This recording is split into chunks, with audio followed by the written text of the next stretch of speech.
الصلاۃ والسلام علیک یا سیدی یا رسول اللہ وعلی آلک واصحابک یا حبیب اللہ الصلاۃ والسلام علیک یا سیدی یا رسول اللہ وعلی آلک واصحابک یا حبیب اللہ۔ سب تعریفیں اللہ جل شانہ وحدہ لا شریک کے لیے، جس نے اپنی قدرت کاملہ سے اس کائنات کو حضور نبی کریم صلی اللہ علیہ وآلہ وسلم کے عرفان کی خاطر پیدا فرمایا۔ ارشاد فرمایا لولاک لما خلقت الافلاک، اے حبیب صلی اللہ علیہ وسلم، اگر تمہیں پیدا کرنا میرا مقصد نہ ہوتا تو میں اس کائنات کو ہی پیدا نہ کرتا۔ بے شمار درود حضور نبی کریم صلی اللہ علیہ وآلہ وسلم کی ذات اقدس کی خاطر، جن کی ذات اقدس اس کائنات کی تخلیق کا باعث بنی۔ اللہ جل شانہ نے قرآن مجید میں ارشاد فرمایا یا ایھا الذین آمنوا اذا نودی للصلاۃ من یوم الجمعۃ فاسعوا الی ذکر اللہ وذروا البیع ذالکم خیر لکم ان کنتم تعلمون۔ صدق اللہ العظیم۔ یہ جو آیت مبارکہ میں نے آپ کے سامنے تلاوت کی ہے، یہ قرآن مجید کی سورہ جمعہ کی آیت ہے۔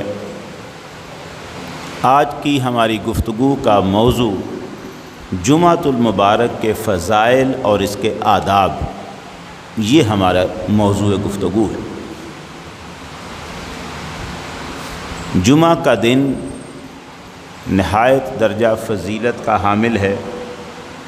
اس کی فضیلت اس بات سے بھی ظاہر ہوتی ہے کہ اللہ جل شانہ نے قرآن مجید میں ایک سورت کا نام اس دن کے نام پہ رکھا ہے، یعنی ہفتے کے سارے دنوں میں کسی اور دن کے نام پر کوئی سورت نہیں ہے، جبکہ جمعہ کے نام پر سورہ جمعہ باقاعدہ طور پر پروردگار عالم نے اس کے نام پر سورت رکھی ہے۔ یہ دن اللہ جل شانہ کی بارگاہ میں نبی اکرم صلی اللہ علیہ وآلہ وسلم کے دربار میں اور تمام اہل علم و فضل کے ہاں اس کی اہمیت اور اس کی فضیلت بالکل واضح ہے۔ نبی اکرم صلی اللہ علیہ وآلہ وسلم نے جمعے کے دن کو افضل ایام قرار دیا ہے۔ آپ صلی اللہ علیہ وسلم نے ارشاد فرمایا ان من افضل ایامکم یوم الجمعہ، تمہارے دنوں میں سب سے افضل دن وہ جمعے کا دن ہے۔ سنن ابن ماجہ حدیث نمبر 1636 میں سرکار دو عالم نے اس کی فضیلت کو بیان کرتے ہوئے یہ ارشاد فرمایا، اور آپ نے اس کے ساتھ کچھ باتیں ارشاد فرمائیں۔ فرمایا فیہ خلق آدم وفیہ نفخ وفیہ صعق، یہ جو جمعے کا دن ہے اسی دن میں آدم علیہ السلام کو پیدا کیا گیا، اسی دن میں سور پھونکا جائے گا اور اسی دن میں محشر والے بے ہوشی کا شکار ہوں گے۔ یہ سارے اہم امور، اہم معاملات اسی دن میں ہوں گے۔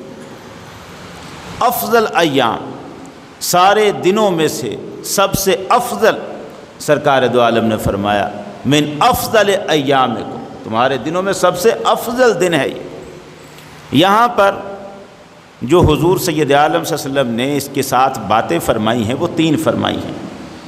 آدم علیہ السلام پیدا ہوئے، سور اس میں پھونکا جائے گا اور اسی میں اہل محشر پر بے ہوشی طاری ہوگی۔ یہ 3 باتیں فرما کے اس سے پہلے فرمائی افضل دن۔ لیکن مسلم شریف کی ایک روایت 854 نمبر حدیث ہے، اس میں حضور صلی اللہ علیہ وسلم نے صرف اسے افضل یوم قرار نہیں دیا، وہاں فرمایا خیر یوم طلعت علیہ الشمس، سارے دنوں میں وہ بہترین دن جس پر سورج طلوع ہوتا ہے یوم الجمعہ، وہ جمعہ کا دن ہے۔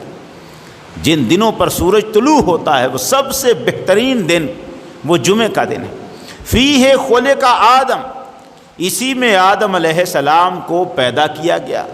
وفیہ ادخل الجنہ، اور اسی جمعے کے دن میں آدم علیہ السلام کو جنت میں داخل کیا گیا۔ وفیہ اخرج منہا، اور اسی دن میں آدم علیہ السلام کو جنت سے نکالا گیا۔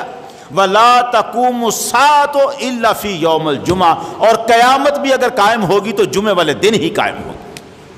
اس کا مطلب کیا ہے؟ اتنی فضیلتیں اللہ تعالیٰ بڑے بڑے کاموں کے لیے اس دن کا انتخاب فرماتا ہے۔ افضل دن بھی یہ اور سارے دنوں میں بہترین دن بھی یہ۔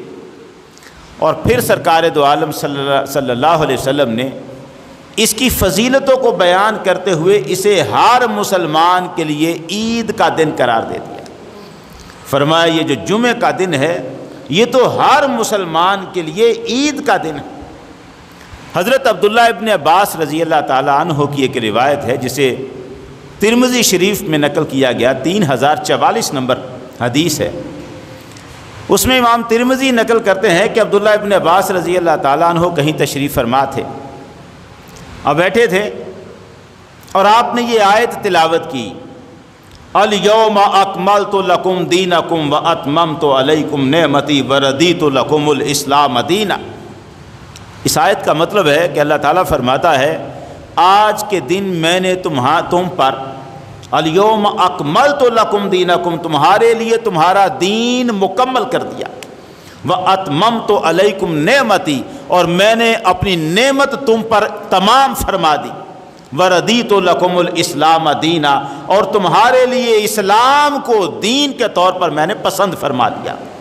یہ آیت مبارک جو نازل ہوئی تھی، اب ابن عباس رضی اللہ تعالیٰ عنہ اس آیت کی تلاوت کر رہے ہیں، الیوم اکملت لکم دینکم، وہ مزے لے کر اس آیت کو تلاوت کرتے ہیں۔ جہاں آپ بیٹھے ہیں پاس ایک یہودی بیٹھا ہے، یہودی یہ آیت سنتا ہے، ہم بھی آیتیں پڑھتے اور سنتے ہیں لیکن ہم ان کے الفاظ اور ان کی گہرائی سے واقف نہیں ہوتے۔ جو لوگ اس کو گہرائی تک سوچتے ہیں انہیں پتہ چلتا ہے قرآن کلام کیسا ہے۔ یہودی پاس بیٹھا ہے، آیت سنتا ہے ابن عباس کی اور کہتا ہے ابن عباس یہ جو آیت تم لوگوں کو ملی ہے نا، لو انزلت علینا ھذہ لاتخذنا یومھا عیدا، اگر یہ آیت ہماری طرف نازل ہوئی ہوتی تو جس دن یہ آیت نازل ہوتی اس دن ہم عید کا جشن منایا کرتے ہیں۔ اتنی عظمت والی آیت ہے، ہم عید مناتے اس دن جس دن ہم پر یہ آیت آتی، اگر یہ ہماری طرف آتی۔ یہ آیت ہمیں نہیں ملی، آیت تمہیں ملی ہے اور تم لوگ اس کی قدر نہیں کر رہے، تم لوگ اس سے بے خبر ہو۔ ابن عباس رضی اللہ تعالیٰ عنہ فرمانے لگے ہم اس سے بے خبر نہیں ہیں، ہم اس کی ناقدری کرنے والے نہیں ہیں۔ تم تو کہتے ہو نا اگر تمہیں یہ آیت ملتی تو تم عید مناتے، تم مناتے ایک عید، ہم سے سن فَإِنَّهَا نَزَلَتْ فِي يَوْمِ عِيدَيْن فِي يَوْمِ جُمعہ و یوم عرفہ، اور جس دن یہ آیت ہمارے پیغمبر پر نازل ہوئی ہمارے لیے دو عیدیں تھی اس دن میں، جمعہ بھی اس دن تھا، یوم عرفہ بھی اس دن تھا، ہماری تو پہلے سے دو عیدیں تھیں۔ اللہ نے ہمیں ناقدرہ کرنے والا نہیں بنایا، مولا نے تو ہمارے لیے سارے انتظامات خود کر رکھے ہیں، ہم بھول بھی جائیں تو رب نے آیت ہی اس دن نازل کی جو ہماری عید کا دن تھا، ہم عید مناتے ہیں اس دن۔ یہ دن جمعے کا عید کا دن ہے۔ اب اسی جمعے کے دن کو جو افضل دن بھی ہے، بہترین دن بھی ہے، عید کا دن بھی ہے، یہی دن قبولیت کا دن بھی ہے۔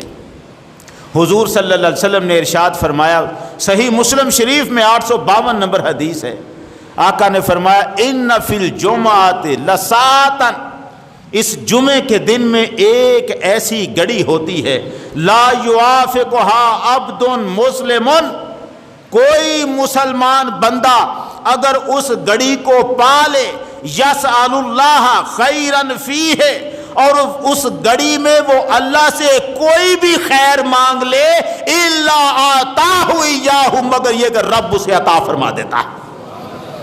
جو خیر بھی اللہ سے یہ بندہ اس دن کی اس مبارک گھڑی میں مانگ لے، وہ خیر اس بندے کو اللہ ضرور عطا کرتا ہے۔ اب اس کی قید نہیں کہ وہ خیر کیا ہے، نہ صرف بخشش، نہ صرف جنت، بلکہ دنیا و آخرت کی کل مشکلات کا حل، پوری دنیا و آخرت کی کل نعمتوں میں سے جو بھی بندہ مانگ لے رب اسے وہ عطا فرمائے گا۔ وہ گھڑی ایسی ہے۔ اب وہ گھڑی کیسی ہوتی ہے؟ اسی صحیح مسلم میں 853 نمبر حدیث پر سرکار دو عالم نے فرمایا وہ گھڑی کب ہوتی ہے؟ من بین ان یجلس الامام الی تقضی الصلاۃ، جب اذان خطبے کی ہونے لگتی ہے اور اس سے پہلے امام ممبر پر بیٹھ جاتا ہے، اس کے اس ممبر پر بیٹھنے سے لے کر فرض نماز ختم ہو جانے تک اس عرصے کے درمیان وہ گھڑی ہے جس میں اللہ ہر بارگاہ میں اپنی میں قبول فرما لیتا ہے، ہر بات کو قبول فرما لیتا ہے۔ اس درمیان میں وہ گھڑی ہے۔ یہ دن افضل دن، یہ دن بہترین دن، یہ دن جمعے کا عید کا دن، یہ دن قبولیت کا دن، اور اس کی فضیلتیں ہمیں تو کیا مردوں کو بھی اللہ عطا فرماتا ہے۔ جو اس دنیا سے چلے گئے، مر گئے، ان کے لیے بھی پروردگار جب جمعے کا دن آتا ہے تو محروم ان کو بھی نہیں کرتا، وہاں پر بھی ان کی فضیلتیں اس جمعے کی ان کو حاصل ہوتی ہیں۔ علامہ ابن قیم نے اپنی کتاب روح کے پہلے ہی صفحے پر جو پہلا ہی مسئلہ لکھا ہے اس میں ایک واقعہ نقل کرتے ہیں۔ یہ علامہ ابن قیم میں بتا چکا ہوں بار بار، یہ وہ ہیں علماء دیوبند ہوں یا اہل حدیث علماء ہو، ان کے سب سے بڑے عالموں میں یہ بیٹھے ہوئے ہیں، اور خانہ کعبہ کا جمعہ ہو یا مسجد نبوی شریف میں جمعہ پڑھایا جا رہا ہو، ہر ممبر پر قال ابن قیم رحمہ اللہ یہ لفظ آتے ہیں، سنائی دیتے، اتنے بڑے عالم ہیں ابن قیم۔ علامہ ابن قیم اپنی کتاب الروح میں یہ لکھتے ہیں، آپ یہ واقعہ نقل فرماتے ہیں کہ عاصم جوہدری تابعین میں سے ایک بزرگ تھے۔ عاصم جوہدری، صحابہ اکرام کی صحبت انہیں حاصل ہو انہیں تابعین کہتے ہیں۔ عاصم جوہدری وفات پا گئے۔ ان کے مرنے کے 2 سال بعد ان کے گھر والوں میں سے کسی نے عاصم کو خواب میں دیکھا۔ خواب میں دیکھا تو دیکھنے والے نے پوچھا الیسا قدم تھا، کیا آپ مر نہیں چکے ہوئے؟ خواب میں دیکھنے والا پوچھ رہا ہے عاصم سے آپ تو وفات پا گئے ہوئے تھے، کیا آپ مر نہیں چکے ہوئے؟ انہوں نے کہا ہاں میں وفات پا چکا ہوا ہوں۔ اس نے پوچھا، خواب دیکھنے والے نے پوچھا آئنا انتا، یہ بتائیے کہ اگر آپ مر چکے ہیں تو بتائیے کہ اللہ نے آپ کو کہاں رکھا ہوا ہے، ٹھکانہ کوئی اچھا ملا ہے یا کہیں مشکل میں پھنسے ہیں، کہاں ہیں آپ؟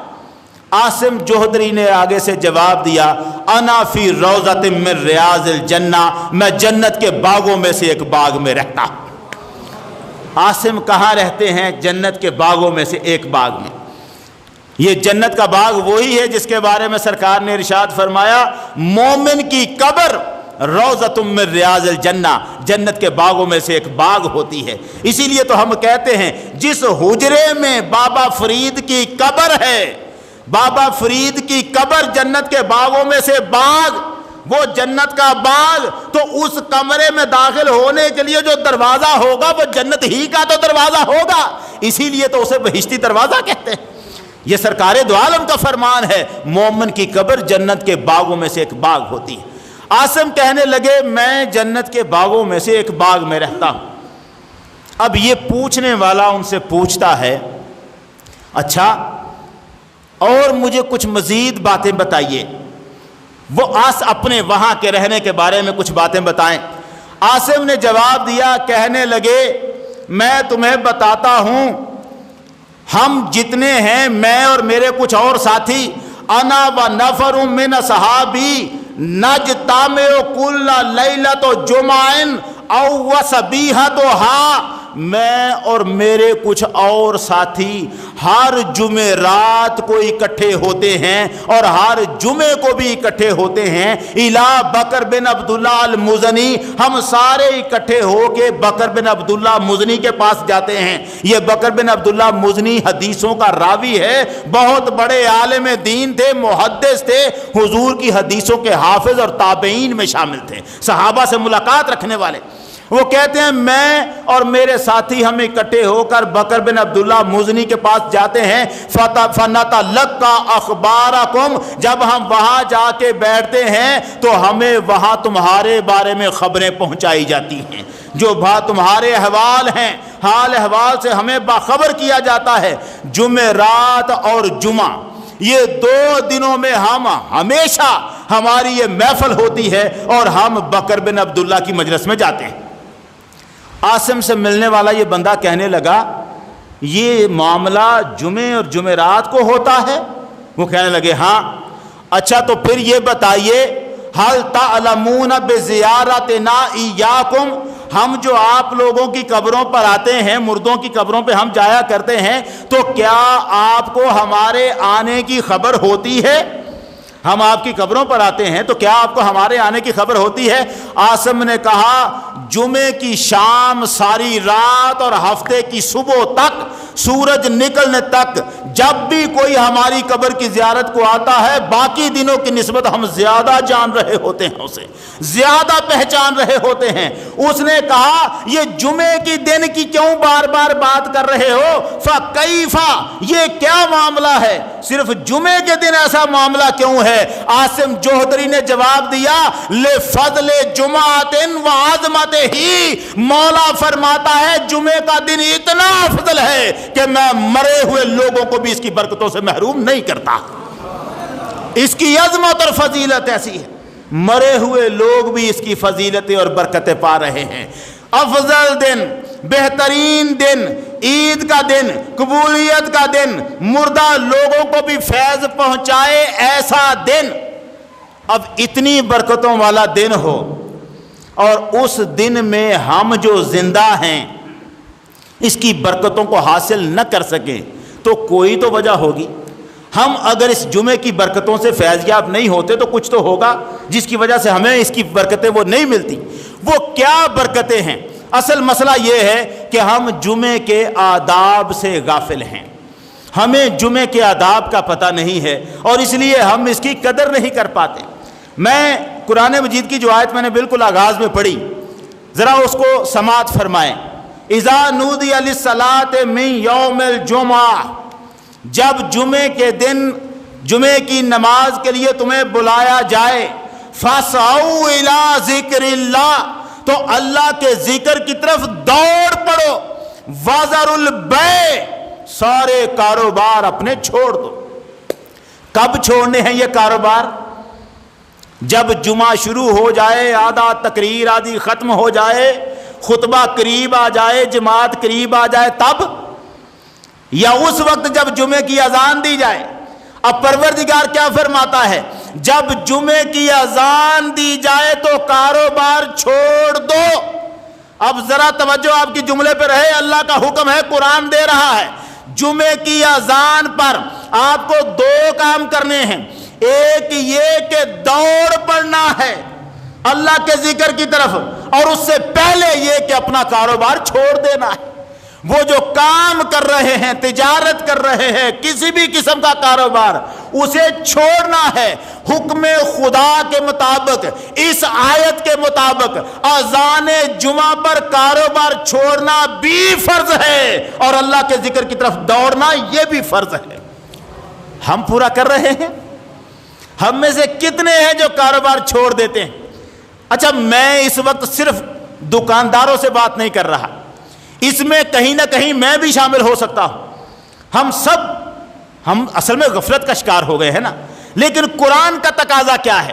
قرآن یہ کہتا ہے کاروبار چھوڑ دو، اور اگر اب میں کاروبار میں لگا ہوں تو کیا میں حکم خدا کے مطابق ہوں؟ اب اگر میں 10 روپے 20 روپے 100 روپے الگ سے کما لوں گا تو کیا میں حکم خدا کے مطابق ہوں؟ جب رب کا فرمان آ چکا اب کاروبار چھوڑ، تو مجھ پر کیا لازم تھا؟ میں اسے چھوڑ دیتا۔ مگر مجھے ابھی امید ہے 100 200 500 روپے کی، تو میں کیوں چھوڑوں؟ ابھی ٹائم ہے، پڑھ لیں گے، جائیں گے، جمعہ پڑھیں گے، ہم کوئی باغے نہیں۔ مگر میں اس اذان کی آواز پر تو نہیں چھوڑتا نا، اذان کی آواز پر تو میں کاروبار کو نہیں چھوڑتا۔ دیکھیں معاملہ، عثمان غنی رضی اللہ تعالیٰ عنہ مسجد میں آئے، عمر فاروق ممبر پہ جلوہ فرما ہو چکے تھے عثمان خطبہ دینے کے لیے، عثمان غنی مسجد میں داخل ہوئے، عمر فاروق رضی اللہ تعالیٰ عنہ نے ممبر سے آواز دی، عثمان اتنی دیر سے آ رہے ہو؟ اب اس دور میں کتنا فرق ہے اذان اور خطبے میں، ادھر اذان دینے والا اذان دے کے بیٹھتا، ادھر ممبر پہ امام خطبہ دینے کے لیے کھڑا ہو جاتا، یہ فاصلہ ہے، اور امام کھڑے ہیں خطبے کے لیے اور عثمان غنی آئے، عمر فاروق نے فرمایا عثمان اتنی دیر لگا دی؟ عثمان غنی رضی اللہ تعالیٰ عنہ فرمانے لگے میں ذرا مصروف تھا، اذان کی آواز سن کر دوڑا ہوں اور صرف وضو ہی کیا ہے اور نکل آیا ہوں مسجد میں۔ تو عمر فاروق کہنے لگے صرف وضو کیا، غسل کہاں گیا؟ اور یہ تو جمعہ تھا، اس کے آداب میں غسل بھی شامل تھا۔ اس کا مطلب کیا ہے؟ اس کا مطلب یہ تھا کہ اذان بعد میں ہو جاتی، تمہارا تو غسل بھی پہلے مکمل ہو چکا ہونا چاہیے تھا۔ باقی لوگوں کے لیے حکم میں کچھ نرمیاں، مگر جو محمد عربی صلی اللہ علیہ وسلم کے زیادہ قریب ہیں ان پر تو لازم ہے مسجد میں پہلے سے آ کے بیٹھے ہوں۔ امام شافعی تو کہتے ہیں سورج نکل آئے فجر کے بعد، صبح میں سورج نکل آئے تو مسجد میں جمعے کے لیے بیٹھ جا آ کے، اتنی جلدی آ کے بیٹھ۔ ان لوگوں کے معاملات الگ ہیں لیکن ہمارے معاملات الگ ہیں، ہم نہیں چھوڑ سکتے نا، ہمیں صرف شکوہ ہے ہماری پروردگار نہیں سنتا، یہ شکوہ۔ ہم سنتے ہیں رب کی، یہ سوال کسی کے دل میں نہیں ہے۔ عبداللہ ابن مبارک رضی اللہ تعالیٰ عنہ تابعین میں سردار ہیں، صحابہ اکرام کی خدمت کرنے والے، ان سے ملاقات کرنے والے۔ ان کے زمانے میں ایک بڑے عظیم تابعی اور بزرگوں نے خواب دیکھا، اور خواب میں دیکھا جنت میں کوئی محل بنے ہوئے۔ دیکھا عبداللہ ابن مبارک کا بھی ایک محل تھا، اور ایک محل اس محل سے زیادہ اونچا اور زیادہ خوبصورت۔ پوچھا یہ کس کا ہے؟ انہوں نے کہا آپ کے محلے میں رہنے والے فلاں لوہار کا ہے۔ جاگ آ گئی، آنکھ کھلی، عبداللہ ابن مبارک کے وہ جو دوسرے تابعی تھے وہ کہنے لگے یار ابن مبارک کا اتنا مقام و مرتبہ تھا، مگر لوہار جو ہے یہ ہتھوڑے سے کام کرنے والا، اس کا مقام ابن مبارک سے بھی آگے نکل گیا۔ عبداللہ ابن مبارک کا محل چھوٹا اور لوہار کا محل بڑا۔ عبداللہ ابن مبارک حضور کی حدیثوں کے حافظ، حضور کی حدیثوں کے عالم، ان کا مقام نیچے رہ گیا، لوہار کا مقام کیسے آگے بڑھ گیا؟ بڑے پریشان ہوئے، اس کے گھر گئے پتہ کرنے کے لیے کہ اس کا مقام اتنا آگے کیوں چلا گیا۔ اس کی بیوی سے ملاقات کی، پوچھا یہ بتا بہن یہ تیرا خامد جو ہے میں نے اسے جنت میں بڑے اعلیٰ مقام پہ دیکھا ہے، کرتا کیا ہے؟ اس کا کیا معاملہ ہے؟ اس کا بڑا محل عالی شان ہے، یہ کیا کیا کرتا تھا؟ بیوی کہنے لگی میرا خامد کوئی ایسا تو نہیں کہ میں اس کی نیکیاں گن گن کے سناؤں، کوئی بڑا پرہیزگار، بڑا متقی، ایسی تو کوئی مثالیں نہیں، ہاں اتنا ہے میں بتاؤں، دو باتیں ہیں اس کی زندگی میں۔ اکثر رات کو سوتے وقت کہا کرتا تھا یا اللہ مجھے رزق کمانے کی فکر لگی ہوئی ہے، میرا رزق اتنا کھلا نہیں، کاش تو نے میرے رزق کی پریشانی ختم کر دی ہوتی، میرا رزق کھلا ہوتا، مجھے دولت کمانے کی فکر نہ ہوتی، پیسہ حلال رزق ضرورتوں کے لیے کمانے کی فکر نہ ہوتی، تو مولا میں بھی تیری بارگاہ میں اسی طرح تہجد کی نمازیں پڑھا کرتا جیسے عبداللہ ابن مبارک پڑھا کرتا ہے، جیسے وہ راتوں کو تہجد میں تیری بارگاہ میں سجدے کرتا ہے، مولا میں بھی کیا کرتا، مگر کیا کروں، سارا دن محنت کر کر کے تھک جاتا ہوں، نیند آ جاتی ہے، رات کو جاگا نہیں جاتا، مگر یہ میری حسرت ہے۔ بیوی کہنے لگی ایک بات تو تھی یہ، اس نے کہا دوسری یہ ہے ہتھوڑے سے کام کر رہا ہوتا تھا، میرا خامد ہتھوڑا چلا رہا ہوتا تھا اور اللہ اکبر اذان کی آواز آ جاتی تھی، میرے خامد کا ہتھوڑا اگر کمر کے پیچھے گیا ہوتا تھا تو خامد اتنا بھی نہیں کرتا تھا کہ ہتھوڑا آگے لا کے رکھوں، جہاں ہاتھ گیا ہوتا وہیں ہتھوڑا چھوڑ دیتا تھا. ادھر اذان کی آواز آتی تھی, میرا خامد ہتھوڑا چھوڑ دیتا تھا. کئی مرتبہ ایسا ہوا اس نے ہتھوڑا چھوڑا, اسی کی کمر پہ ہتھوڑا لگا. کئی مرتبہ چوٹوں کے نشان میں نے دیکھے ہیں اس کی کمر پر, اس کی کمر پر چوٹوں کے نشان دیکھے ہیں. کیونکہ جب وہ اللہ اکبر کی اذان جمعے کی آواز سنتا تھا یہاں تھوڑا چھوڑ دیتا تھا اور مسجد کی طرف چلا جاتا تھا. وَذَرُ الْبَيْعَ قرآن کہتا ہے اور کاروبار چھوڑ دو. مجھے بتاؤ اس کے حکم کے بعد کاروبار میں اب برکت کیا ہوگی؟ جب وہ حکم دے دے کہ چھوڑ دو, یہی تو فرض ہے نا. اب کاروبار کرنا کیا جائز ہوگا؟ اصولاً کاروبار کرنا اب جائز نہیں ہوگا. ہماری غفلتیں اپنی جگہ رہیں, ہم جو بہانے مرضی بنا لیں, تعویلیں جو مرضی کر لیں, مگر قرآن کا فرمان آپ کے سامنے ہے. لفظ کیا ہے؟ کوئی ڈکی چھپی بات نہیں. اذا نودی للصلاۃ من یوم الجمعہ, جب جمعے کے دن جمعے کی نماز کے لیے اذان دے دی جائے, فاسعوا الی ذکر اللہ, تو دوڑو اللہ کے ذکر کی طرف. وذروا البیع, اور کاروبار چھوڑ دو. مجھے بتاؤ اس آیت میں کوئی ہے ایسا لفظ جس کی وضاحت ہمیں نہیں آتی؟ کوئی مشکل فارمولہ؟ سیدھی سی بات. مگر ہم کاروبار نہیں چھوڑ سکتے. چلو ہم آگے بڑھتے ہیں. شاید اللہ کسی کو یہ توفیق دے کہ وہ اللہ کے اس حکم پر عمل کر کے اسی طرح ہتھوڑا چھوڑ دے جیسے وہ لوہار چھوڑتا تھا. اور مولا کے کرم سے کوئی بعید نہیں ہے کہ ہم میں سے کتنے ہی لوگوں کے گھر وہ اسی بات پہ جنت میں پیدا فرما دے, جنت میں بنا دے.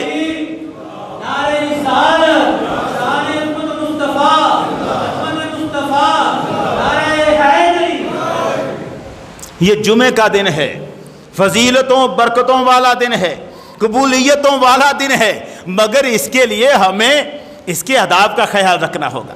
اس کے آداب میں اب کیا ہے؟ اب ذرا سنیں اس کے آداب, اس کے معاملات. یہ پہلا ادب ہے, اذان کی آواز سن اور چھوڑ کے آ جا. اچھا, ہم نے بڑی مرتبہ یہ سنا, اور ہم میں سے کوئی بندہ ایسا شاید کوئی ہو, شاید کوئی ایک بندہ ہو جسے اس حدیث کا پتہ نہ ہو. صحیح مسلم شریف میں 850 نمبر حدیث ہے یہ جو میں سنانے لگا ہوں, اور سب کو پتہ ہے, پتہ سب کو ہے. میں عرض کرتا ہوں ہم حضور کا فرمان سن کر اس کے بعد اس کے ساتھ رویہ کیا رکھتے ہیں. ہمارا معاملہ بڑا زبردست جا رہا ہے اس وقت. ہمیں اللہ اور رسول کے ساتھ صرف شکوے ہیں. میرے لیے قیامت سے کم نہیں ہے یہ جملہ. بڑی بڑی اونچی جگہوں پر, نیچی جگہوں پر میں جہاں جہاں بیٹھا ہوں, خدا کی قسم ادب لحاظ کیے بغیر میں نے یہ جملہ ہر جگہ کہا ہے. میں نے کہا یہ بات کہ کوئی کسی فقیر کے دربار پر کھڑا ہو کر یہ جملہ کہے, اس بابے سے یہ کہے ساڈی اللہ سندا نہیں تواڈی موڑدا نہیں, یہ جملہ اللہ کی شان میں گستاخی ہے. یہ جملہ اللہ کے ساتھ کفر ہے, یہ نادانی ہے بندے کی. اور نہیں پتا تو سن, اور اگر پتا ہے تو کفر کر رہا ہے تو. خدا کا شکوہ, اللہ کا شکوہ, سنتا نہیں, تو سنتا ہے خدا کی. یہ بھی تو فیصلہ کر کہ تو نے خدا کی کتنی بار سنی ہے. میرا رب تو کسی کا ادھار رکھتا ہی نہیں. اور پروردگار کی ایک بار, کیا فرمان ہے اس کا؟ آ میری طرف چل کے ایک قدم, میں کتنے قدم آؤں گا؟ 70 قدم. تو چل کے آ, میں دوڑ کے آؤں. یہی کہا نا پروردگار نے, سب کو پتا ہے. تو چل کے آ, میں دوڑ کے آؤں. اور اگر اب رب دوڑ کے نہیں آ رہا تو مطلب کیا ہے؟ میں چل کے گیا ہی نہیں اس کی طرف. رب جھوٹ نہیں بولتا, رب اپنی بات سے نہیں پھرتا. اور اگر رب میری طرف دوڑ کے نہیں آیا تو ایک ہی مطلب ہے, اور مطلب صرف یہ ہے کہ میں کبھی اس کی طرف چلا ہی نہیں. گلا خود سے کر, اور ہم نے گلے کر رکھے ہیں اللہ سے. اللہ اور رسول. حدیث میں جو سنانا چاہتا ہوں آپ کو, جو میں نے بتایا صحیح مسلم کی 850 نمبر حدیث جو سب کے علم میں ہے, جمعے کے دن جو سب سے پہلے مسجد میں آتا ہے اونٹ کی قربانی کرنے کا ثواب ملتا ہے. کلذی یہدی بدنا، اسے اتنا ثواب ہے جیسے اس نے اونٹ کی قربانی کی ہو. پھر جو اس کے بعد آتا ہے اسے گائے کی قربانی کا ثواب ملتا ہے. پھر جو اس کے بعد آتا ہے اسے دمبے کی قربانی کا ثواب ملتا ہے. پھر جو اس کے بعد آتا ہے ایسے ہے جیسے مرغی اللہ کے راستے میں صدقہ کی ہو. اور پھر جو اس کے بعد آتا ہے وہ ایسے ہے جیسے انڈا اس نے اللہ کی بارگاہ میں صدقہ کیا ہو. اور پھر جب امام منبر پہ بیٹھ جاتا ہے فرشتے رجسٹرز لپیٹ دیتے ہیں، کہتے ہیں اب تجھے جمعے کا ثواب ملے گا، قربانی کا نہیں. اب اگر اتنی تاخیر سے آ رہا ہے تو جمعہ تو ہو جائے گا تیرا، مگر جو ہم قربانیوں کا ثواب بانٹ رہے تھے وہ اب رجسٹر ہم نے بند کر دیا. اچھا اب یہاں رک کر ایک جملہ سن لینا. یہ بڑی عید سر پہ کھڑی ہے، لینے ہیں نا بکرے ہم نے، اور اس وقت کیا ہوتا ہے اچھے سے اچھا بکرا لینا ہے، جانور اچھے سے اچھا لینا ہے. کیوں؟ جتنا مہنگا ہوگا مجھے اتنا زیادہ ثواب ہوگا. اور اگر ثواب کی تمنا ہے تو بکرے کا ثواب سال کے بعد لے رہا ہے، اور محمد عربی ہر جمعے کو تجھے اونٹ کی قربانی کا ثواب دینا چاہتے ہیں. سال کے بعد بکرے کی قربانی کا ثواب، اور سرکار کی شریعت ہر جمعے کو تجھے اونٹ کی قربانی کا ثواب. اور وہ تو نہیں لیتا، گائے کی قربانی کا ثواب تو نہیں لیتا، وہ تجھے نہیں چاہیے. سال کے بعد بکرا اچھا، اس کی قربانی کا ثواب لینا ہے. بتا تو صحیح، رولا ثواب کا ہی ہے یا اندر کوئی اور چیز دڑک رہی ہے؟ یہ مسئلہ ثواب کا نہیں ہے، یہ مسئلہ کچھ اور بھی ہے. براہیمی نظر پیدا مگر مشکل سے ہوتی ہے، ہوس سینوں میں چھپ چھپ کے بنا لیتی ہے تصویریں. ہوس اندر پیدا ہو جاتی ہے، لوگ کہیں بڑا دیالو ہے، پیسے خرچ کیے، اللہ سے محبت کرتا ہے، اللہ کی خاطر جانور اچھا لیا، کنجوس نہیں، بڑا خیرات کرتا ہے. یہ جو میرا نام ہے لوگوں میں مجھے چاہیے، اور مجھے نام چاہیے، رب کی بارگاہ میں مقام تو نہیں چاہیے، مجھے ثواب نہیں چاہیے. اگر ثواب کی تمنا تھی تو وہ تو ہر جمعے کو مل رہا تھا. بکرے کا نہیں، گائے کا، اونٹ کی قربانی کا لیتے ہیں ہم نہیں. ہمیں اونٹ کی قربانی کا ثواب نہیں لینا، جمعہ پڑھنا ہے. وہ پڑھاؤ جلدی سے اور پھر ہم جائیں. یہ معاملات ہمیں اتنی جلدیاں ہیں. دیکھیں کیا آداب ہیں جمعے کے. سرکار دو عالم صلی اللہ علیہ وسلم نے ارشاد فرمایا من اغتسل یوم الجمعہ، جمعے کے دن جس شخص نے غسل کیا. یہ غسل فرض نہیں ہے جمعے کا، مستحب ہے، اچھا ہے، سنت ہے. جس نے جمعے کے دن غسل کیا اور اس کے بعد وَلَبِسَ مِنْ أَحْسَنِ ثِيَابِهِ، اس کے پاس جتنے کپڑے تھے لباس، ان میں سے جو سب سے اچھا تھا وہ جمعے کے دن پہنا. اس نے جو بھی لباس تھے چون کے رکھا. سرکار دو عالم صلی اللہ علیہ وسلم کا تو اپنا طریقہ تھا، ایک لباس حضور نے خاص جمعے کے لیے رکھا ہوا تھا، وہ اس کو پہن کے آتے. جمعہ پڑھنے کے بعد جب سرکار واپس جاتے لباس اتار کے رکھ دیتے، ازواج مطہرات لباس کو لپیٹ کے اگلے جمعے کے لیے رکھ دیتی. یعنی سرکار نے لباس جمعے کے لیے الگ رکھا ہوا تھا. آقا ارشاد فرماتے ہیں جو کوئی جمعے کے دن غسل کرے اور اپنے لباسوں میں سے اچھا لباس پہنے، وَمَسَّ مِن طِيبٍ إِن كَانَ عِندَهُ، اور اگر اسے میسر ہو، اس کے پاس ہو تو خوشبو بھی لگائے، خوشبو لگائے. اور پھر ثم أَتَى الْجُمْعَةَ، پھر آئے جمعہ پڑھنے کے لیے. غسل کیا، اچھا لباس پہنا، خوشبو لگائی، پھر آئے جمعہ پڑھنے کے لیے. فَلَمْ يَتَخَطَّ أَعْنَاقَ النَّاسِ، اور آ کر لوگوں کی گردنیں نہ پھلانگے. آئے جمعہ پڑھنے مگر لوگوں کی گردنیں نہ پھلانگے. اس پہ ہوتا کیا ہے وہ تو میں ابھی بتاتا ہوں، مگر یہ ذرا گردن پھلانگنے والا معاملہ کیا ہے. پھلانگنے والا معاملہ یہ ہے، کام کاج مصروفیات تو ہوتی ہی ہیں. میں نے یہ بات جو پچھلی کی اس کا یہ مطلب تو نہیں کہ اب سارے لوگوں کے کام ہی ختم ہو گئے، کچھ دیر سویر بھی ہوتی ہے. جو لوگ پہلے آ جاتے ہیں وہ آ کے بیٹھ جاتے ہیں آخری کنارے پر. یہ صرف میں اپنی مسجد کا معاملہ نہیں کر رہا، عمومی بات ہے، ہر جگہ ایسا ہوتا ہے. وہ آ کے بیٹھ جاتے ہیں دروازوں کے پاس.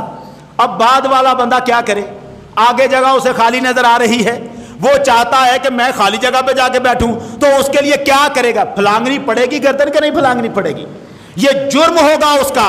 اس جرم میں وہ بھی مجرم ہیں جو دروازے کے قریب آ کے بیٹھے ہوئے ہیں، اگلی جگہ خالی چھوڑ کر۔ جو پہلے آئیں وہ قریب بیٹھیں، آگے امام کے پاس بیٹھیں، تاکہ پیچھے آنے والے کو گردنیں نہ پھلانگنی پڑے۔ لیکن اس کے باوجود جو اتنی دیر سے آتا ہے کہ لوگ بیٹھے ہوئے ہیں اور پھر آ کے گردنیں پھلانگ رہا ہے، ایک پاؤں اٹھا دوسرے دیکھا دور ایک بندے کی جگہ خالی ہے، میں وہاں پہنچوں۔ سرکار نے فرمایا جو اس طرح نمازیوں کی گردنیں پھلانگتا ہوا جا رہا ہوتا ہے، جہنم کی طرف اپنا پل بنا رہا ہوتا ہے۔ یہ پل بنا رہا ہے، لیکن اسے پل بنانے پر مجبور کرنے والے کون ہیں؟ وہ جو پہلے جگہ راستے میں کور کر کے بیٹھ گئے۔ نہیں چاہیے تھا کہ ہمارا بھائی جہنم میں نہ جائے، یہ چاہیے تھا کہ وہ آئے اور اسے جگہ پیچھے آرام سے مل جائے، تو ہم پر یہ لازم تھا کہ آتے اور پہلے اگلی صفوں کو مکمل کرتے۔ مگر ہمیں کچھ اور معاملات بھی تو ہیں، صرف جمعے کا ہی مسئلہ نہیں، کہیں دیوار سے ٹیک لگانے کی جگہ چاہیے، کہیں زیادہ تھک جائے، یہ بھی ہو سکتا ہے امام کے چہرہ صحیح نظر نہیں آتا، کسی جگہ آواز کلیئر نہیں آتی، کوئی اور مسئلہ اچھا یا برا کا مسئلہ نہیں، ہو سکتا ہے نیتیں اچھی ہوں، میں کہتا ہوں اچھی بھی ہوں، تب بھی اس شخص کے جہنم کا سبب نہ بنے جو بیچارہ بعد میں آ رہا ہے۔ اسے آنے دے، جگہ مل جائے، آسانی سے گردنیں نہ پھلانگنی پڑے، آگے آگے ہو کے بیٹھا کریں تاکہ پیچھے والا جہنم میں نہ جائے۔ ہمارا بھائی ہماری وجہ سے جہنم میں جائے گا تو رب معاف ہمیں بھی نہیں کرے گا۔ جو کسی کے جہنمی ہونے کا سبب بنتا ہے وہ بھی اللہ کی بارگاہ میں مجرم قرار پاتا ہے، ہم اس کے جرم میں شریک نہیں ہونا چاہتے۔ اب سرکار نے کیا فرمایا؟ ارشاد فرمایا وہ آئے اور گردنیں نہ پھلانگے، پھر ثم صلی ما کتب اللہ لہ، اللہ نے اس کے لیے جو نماز مقرر کی ہے وہ ادا کرے، ثم انصت اذا خرج الامام، پھر جب امام خطبے کے لیے کھڑا ہو جائے وہ خاموش ہو جائے، حتی یفرغ من صلاتہ، یہاں تک کہ نماز ختم ہو جائے۔ جس نے ایسا کیا، سرکار فرما رہے ہیں جس شخص نے یہ شرطیں پوری کی، غسل کر کے گھر سے آیا، اچھا لباس پہنا، خوشبو لگائی، گردنیں نہیں پھلانگی، آ کے خاموشی سے بیٹھا رہا، ادب سے جمعے کی نماز مکمل کی، اب جمعے کی نماز ختم ہوئی، سرکار نے فرمایا کانت کفارۃ لما بین یدیہا والجمعۃ التی قبلہا، اس جمعے سے لے کر پچھلے جمعے تک کے دنوں میں جتنے گناہ اس بندے سے سرزد ہوئے مولا نے سب کا کفارہ بنا دیا۔ اس کو پورے ہفتے میں جتنی خطائیں ہوئی ہیں، بس اس کا جمعے میں آ کے یوں شامل ہونا اس کی ساری خطاؤں کی معافی کا سبب بن گیا۔ کس بات سے؟ آداب کا خیال رکھنے سے۔ یہ آداب ہیں، ہمیں ان کا خیال رکھنا ہے، مگر ہم اس کا آداب کا خیال نہیں رکھتے۔ جمعے کی سنتیں ہوتی ہیں وہ ہم ادا کرنے سے، یہ بھی بڑا مسئلہ ہے۔ ہمیں کچھ ہماری وجہ سے بھی، چلو ٹھیک ہے، ہم بھی مجرم، میں بھی کئی جمعوں میں مجرم رہا ہوں آپ کا، اس میں تو کوئی شبہ نہیں، جب ہم نے تاخیر کروائی تو وہ جرم مجھ پر ہے، اللہ مجھے بھی معاف کرے اور ہدایت دے مجھے بھی کہ میں وقت کی سوئیاں جن کی طرف آپ کی نظر رہتی ہے ان کو دیکھنے کے بعد میں بھی کبھی آگے نہ بڑھوں، یہ توفیق دے مولا مجھے بھی۔ لیکن میں عرض کرتا ہوں جب فرضوں کی نماز ختم ہوتی ہے ایک دوڑ سی لگ جاتی ہے باہر کو، یہ فرضوں کے بعد کی سنتیں ہیں وہ کس نے پڑھنی ہیں، ان کو کون اہم غیر اہم سمجھ رہا ہے؟ سرکار دو عالم صلی اللہ علیہ وسلم نے تو اس کی تاکید فرمائی ہوئی ہے، اذا صلی احدکم الجمعہ فلیصلی بعدہا اربعا، جب تم میں سے کوئی شخص جمعہ کی نماز پڑھے تو 4 رکعت اس کے بعد ضرور ادا کرنی ہے اسے۔ 4 رکعتیں ہم نے کتنی پڑھنی ہوتی ہیں؟ 6، 4 اور پھر 2، ایسا ہی ہوتا ہے، 6 رکعتیں پڑھنی ہیں، ان میں 4 رکعتیں سنت موقدہ ہیں اور 2 رکعتیں سنت غیر موقدہ ہیں، لیکن ہمارے کیلنڈروں پہ عام طور پر سنت موقدہ لکھی ہوتی ہیں۔ یہ اس لیے لکھا ہوتا ہے کہ بعض علماء میں آپس میں اختلاف رہتا ہے، مگر مفتی منیب الرحمان صاحب کے فتویٰ جس کی پیروی کرتا ہوں اس کے مطابق 4 رکعت سنت موقدہ ہے، کیونکہ سرکار دو عالم نے اس کی تاکید کی ہے۔ آپ نے فرمایا جب تم میں سے کوئی جمعہ کی نماز پڑھے فَلْيُصَلِّ بَعْدَهَا أَرْبَعًا، تو اس کے بعد 4 رکعت ادا کرے۔ یہ 4 رکعت سنت مؤکدہ ہو گئی، مگر سرکار نے خود اس کے بعد 2 رکعت بھی ادا کی ہیں۔ یہی وجہ ہے کہ مولا علی حکم فرمایا کرتے تھے 6 رکعتیں پڑھ کے جانا، 6 رکعتیں پڑھنا، 6 رکعتیں یہ جمعے کے بعد پڑھیں پھر دوڑ لگائیں۔ ایسی بھی جلدی کیا یار، جمعے کا دن جب خدا کی رحمتیں بٹ رہی ہوں، خدا کی نعمتیں آ رہی ہوں اور ہماری دوڑ لگی ہو، کچھ وقت اگر ہم تھوڑا سا بھی اللہ کے لیے، میں ایک عرض کروں، اولیاء کرام کی کرامات میں ہم نے پڑھا ہے، انہوں نے اپنی زندگی کے جو سانس اللہ کے لیے وقف کیے ہوتے تھے نا، اس کی برکت میں اللہ ان کو کروڑوں سانس اور عطا کر دیتا تھا۔ چھوٹی سی عمر میں اتنا بڑا کام کر جاتے تھے کہ صدیوں میں وہ کام نہیں ہو سکتا جو وہ چند سالوں میں کر گئے ہوتے تھے، کیونکہ انہوں نے اپنے چند سانس اللہ کے لیے وقف کیے ہوتے تھے۔ چند روپے جو ہم اللہ کے لیے خرچ کرتے ہیں، اللہ ان کا قرضہ زندگی بھر اتارتا رہتا ہے۔ یہ ہمارے بینک بیلنس بن جاتا ہے رب العزت کی بارگاہ میں۔ کس بات کا؟ جو قرض تم نے اللہ کو دیا، جو پیسہ تم نے اللہ کے لیے خرچ کیا، اب وقت جب آئے گا تو پروردگار اسے لوٹائے گا، اس کا 70 گنا کھائے بغیر تو مر نہیں سکتا۔ یہ مولا کا وعدہ ہے تیرے ساتھ، نہیں مر سکتا کوئی بندہ۔ اللہ کی راہ میں دیکھ کے تو دیکھو یار، غلطی ہم سے یہ ہے، ہم کبھی اللہ کی طرف چلے ہی نہیں، ہم نے کبھی اللہ کی طرف سفر کیا ہی نہیں۔ ہمارے پاس ایک فکرہ ہے، کریں گے تے کھاواں گے۔ ہم نے یہ جملہ پکڑ رکھا ہے، ایسا بھی ہو سکتا ہے تو کرے مگر مولا کھانے نہ دے۔ ڈر اس بات سے کہ تو کرتا ہی رہ جائے، رب تجھے کھانے نہ دے، اور مانگ مولا سے وہ فضل کہ تو نے کیا کم ہو اور مولا نے خزانے اپنے اتار دیے ہوں تیری طرف۔ وہ غیبی رزق جب آتا ہے، تھوڑا کرنے پر زیادہ ملتا ہے، اس خزانہ غیب کو حاصل کرنے کی کوشش کرو۔ اللہ کی بارگاہ سے دل جوڑو۔ میں مدینہ منورہ جب حاضر ہوا نا، مسجد نبوی میں پہلا دن یا دوسرا دن تھا، وہاں ایک بزرگ کے ساتھ ملاقات ہوئی۔ ایک بات انہوں نے کہی، کہنے لگے مسجد نبوی، وہاں حرم شریف کہتے ہیں، حرم مسجد نبوی کو، خانہ کعبہ بھی حرم ہے، مسجد نبوی بھی حرم۔ کہنے لگے حرم شریف کے ساتھ اپنا دل جوڑ کے رکھنا ہے۔ میں نے کہا جی اس کا کیا مطلب ہے؟ کہنے لگے اس کا مطلب ہے زیادہ وقت اپنا حرم کے اندر گزارا کرنا ہے۔ جو وقت حرم کے اندر گزرتا ہے نا، مولا اس کو قرض سمجھ کر تمہیں زندگی اور عطا کر دیتا ہے۔ یہ اللہ کے فیصلے ہیں۔ جو اللہ کے لیے سانس ہم لگاتے ہیں، رب ان کا بھی قرض اتارتا ہے۔ جو اللہ کے لیے رقم ہم دیتے ہیں، رب ان کا بھی قرض اتارتا ہے۔ لوگوں دل لگانا ہے اللہ سے۔ جمعے کے آداب کا خیال کرو، جو مردوں کو اپنی برکتوں سے محروم نہیں رکھتا، زندوں کو کیسے رکھے گا؟ یہ برکتیں اس کی ہیں۔ اللہ تعالی ہمیں جمعۃ المبارک کی جملہ فضیلتیں عطا فرمائے اور اس کے تمام تر آداب کا خیال رکھنے کی توفیق عطا فرمائے۔ وآخر دعوانا الحمدللہ رب العالمین۔